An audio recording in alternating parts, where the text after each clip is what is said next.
Hello बच्चों, स्वागत है आपका अपने चैनल तैयारी जीत में। आज हम देखने वाले हैं कक्षा 6वीं की गणित के पाठ 4 का हल, जिसका नाम होने वाला है आधारभूत ज्यामितीय अवधारणाएं। यदि आपको इस पुस्तक के सभी पाठों का हल देखना है यानी 1 से 12 तक का, तो वीडियो के लास्ट तक बने रहिए और चैनल को सब्सक्राइब कर लीजिए। साथ ही साथ जो घंटी आएगी उसको सभी पर यानी ऑल पर सेलेक्ट कर दीजिए, जिससे कि आपको इस प्रकार की सभी वीडियो मिल सके और साथ ही साथ जो अर्धवार्षिक पेपर हैं उनका भी आपको हल मिल सके। तो आइए यहाँ पर पाठ को शुरू करते हैं हल करना।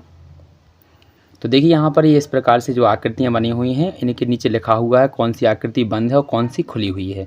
तो आप देख सकते हैं ये आकृति आपकी खुली है, यहाँ पर ये भी खुली हुई है और ये आपकी बंद है। जहाँ किसी आकृति के अंदर हम नहीं घुस सकते हैं बिना लाइन को काटे, उसे बंद कहते हैं।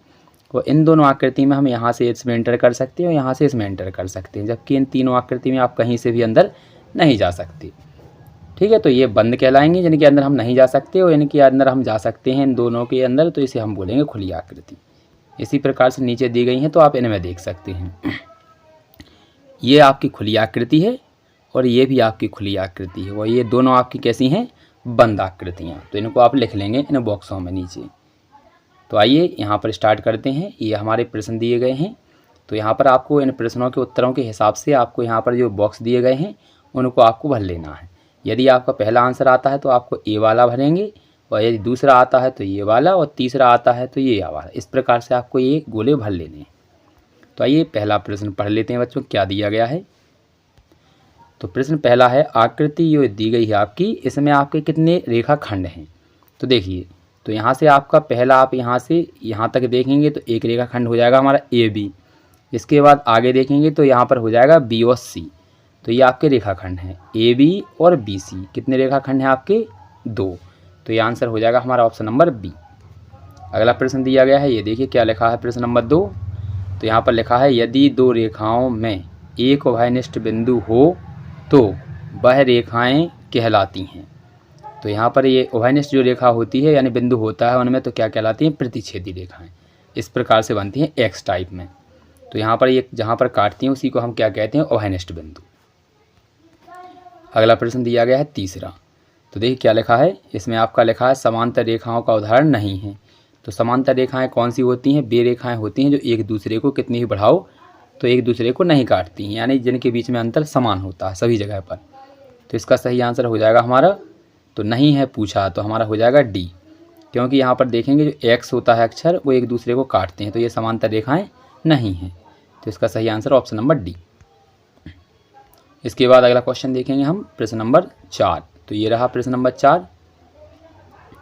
तो इसमें क्या करना है, दी गए चित्र में आपको कोणों की संख्या ज्ञात करनी है। तो कोणों की संख्या ज्ञात करेंगे, तो देखिए कितने कोण हैं। तो आपका 1 2, इसके बाद यहाँ पर आपका 3, और यहाँ पर 4, यहाँ पर 5 और यहाँ पर 6।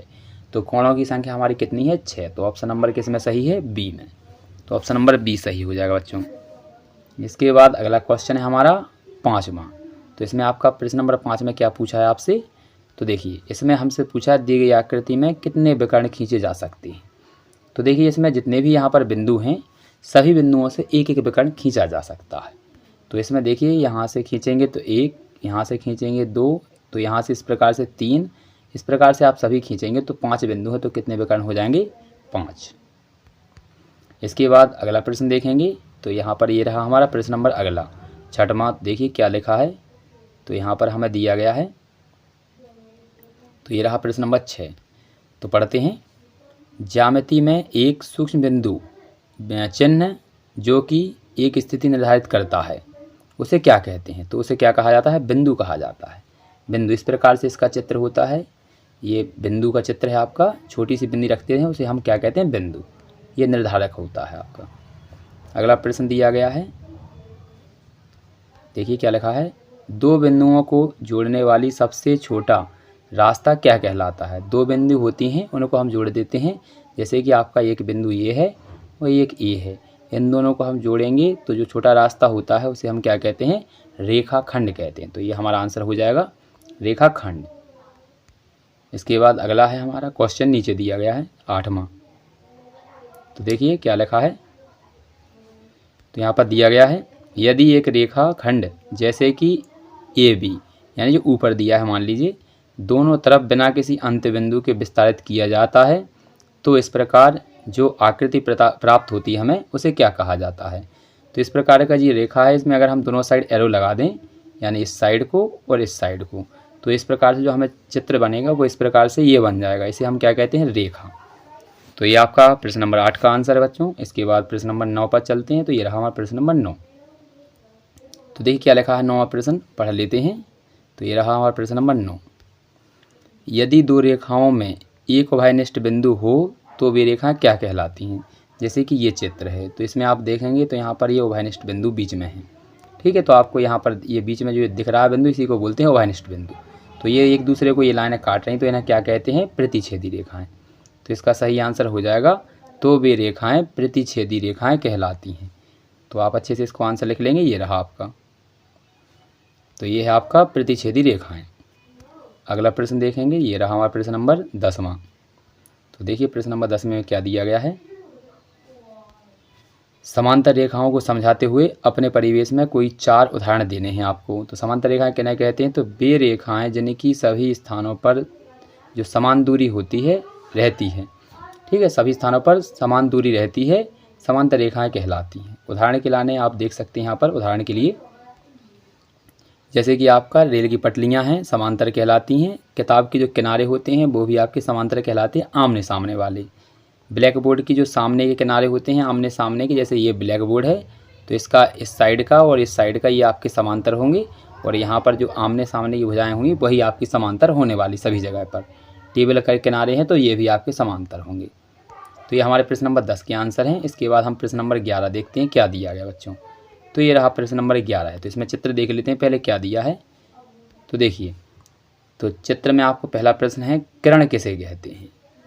किरण किसे कहते हैं, इसके बाद आकृति में दर्शाई गई किरणों के नाम लिखना है। तो देखिए पहले किरण की परिभाषा लिख लीजिए, क्या होता है किरण की परिभाषा देखेंगे हम। तो ये लिखा है आपका, किरण रेखा का वह भाग होता है जिसका एक अंत बिंदु होता है। क्या होता है, एक अंत बिंदु होता है। इसका चित्र इस प्रकार से होता है, ये देख लीजिए। ये जिस साइड को, एक साइड को एरो लगा हो उसे हम किरण कहते हैं।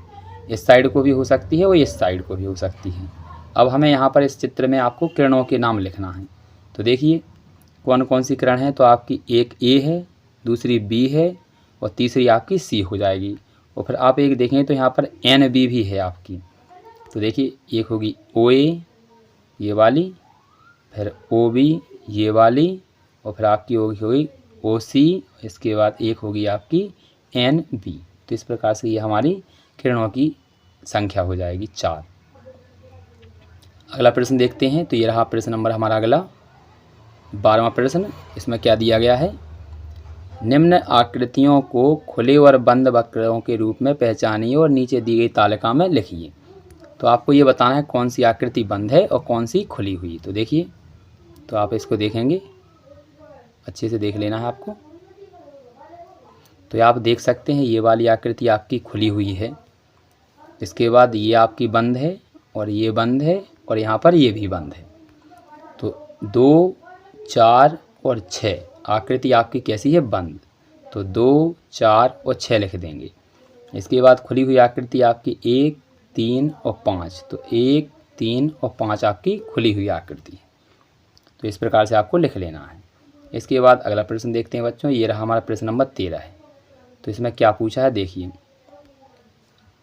निम्न आकृति में कोणों व शीर्षों के नाम लिखने हैं। तो कोणों के और शीर्षों के नाम लिखने हैं। तो कोण आपके कौन कौन से, ए, बी, सी, डी और ई। यह इस प्रकार से इसका चिन्ह होता है, तो इसे बोलते हैं हम कोण ए।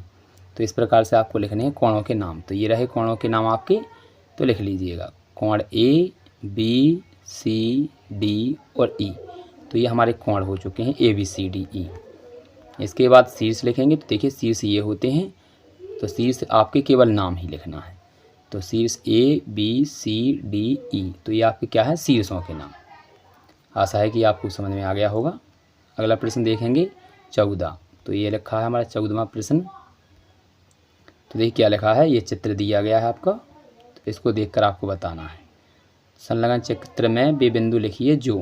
तो पहला प्रश्न दिया है तो पहला प्रश्न लिखा है DOE के अभियांतर स्थित हो, DOE, तो इसका हो जाएगा DOE। तो आपका देखिए DOE, इसके अंदर कौन स्थित है, तो अंदर देखना है इसमें। तो इसमें आप अंदर देखेंगे तो आपका केवल ए ही दिखेगा आपको, ये अंदर हो जाएगा आपका ए। इसके बाद अगला प्रश्न देखेंगे, तो अगला प्रश्न क्या है हमारा सेकंड इसका, EOF के वही यहाँ पर बाह्य भाग में कौन सा है, तो कौन सा EOF, इसके बाहर कौन सा है, तो यहाँ पर देख सकते हैं ये है हमारा बाहर, एक तो C है, इसके बाद आपका यहाँ पर A है और यहाँ पर आपका D है, तो ये ही आपके इससे बाहर है, तो इसका हो जाएगा ACD। इसके बाद आपको बताना है EOF पर कौन स्थित है, तो EOF पर कौन स्थित है, तो देखेंगे इसमें केवल हमारा B ही है जो स्थित है, और यहाँ पर इस पर ही पूछा है, आप पर पूछा है, तो C नहीं है, ठीक है। तो यहाँ पर C नहीं लिखेंगे, तो यहाँ पर B ही स्थित है अकेला। तो पहले का A, दूसरे का BCD और तीसरे का C, आंसर हो जाएगा। अगला प्रश्न है आपका 15 है, तो ये रहा प्रश्न नंबर 15। तो इसमें देखिए क्या लिखा है, तो प्रश्न को पढ़ लीजिए। निम्नलिखित स्थितियों में से प्रत्येक के लिए एक रफ आकृति बनाइए और उचित रूप से उसे नामांकित कीजिए। तो चित्र बनाना है और नामांकन करना है। देखिए क्या लिखा है, तो पहला देख लेते हैं, पहला क्या लिखा है सवाल, उसका चित्र बनाते चलते हैं। तो ये रहा हमारा बिंदु P रेखाखंड AB पर स्थित है।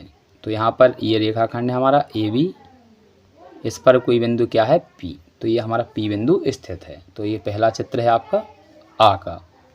इसके बाद दिया है रेखाएं X और XY और PQ बिंदु M पर प्रतिच्छेद करती हैं। तो इसका चित्र ये रहा, दो रेखाएं खींचनी है आपको। तो ये हमारी रेखा PQ है और ये XY है, और एक दूसरे को ये कहाँ पर काट रही है, M पर। तो इस प्रकार से इसका डायग्राम बन जाएगा X बनाना है आपको।